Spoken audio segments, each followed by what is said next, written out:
पहाटेच्या विश्रांतीनंतर मुंबईत पुन्हा एकदा पाऊस पडायला सुरुवात झालेली आहे। पावसामुळे अनेक ठिकाणी सखल भागांमध्ये पाणी साचलंय। रेल्वे रस्ते वाहतुकीलाही पावसाचा फटका बसलेला आहे, तर मध्य रेल्वेची वाहतूक 10 मिनिटं उशिराने धावतीये। मुंबई, ठाणे, पालघर जिल्ह्यालाही पावसाचा ऑरेंज अलर्ट देण्यात आला आहे। तर मुंबईमध्ये 1 ते 20 जुलै दरम्यान जुलै महिन्यातल्या अख्खा जुलै महिन्यामध्ये जेवढा पाऊस पडतो तेवढा पाऊस पडलेला आहे आणि त्यानंतर रात्री विश्रांती घेतलेली होती पावसाने।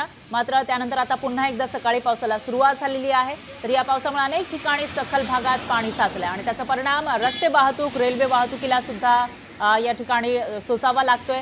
रस्त्याने प्रवास करणारे मुंबईकर असतील किंवा जे रेल्वेने प्रवास करणारे मुंबईकर आहेत त्यांना त्याचा फटका बसतोय। मध्य रेल्वेची वाहतूक ही 10 मिनिटं उशिराने सुरू आहे।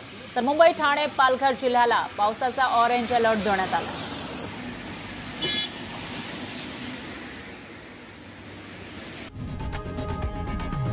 लोकशाही मराठी ऐका, पहा, जागरूक रहा।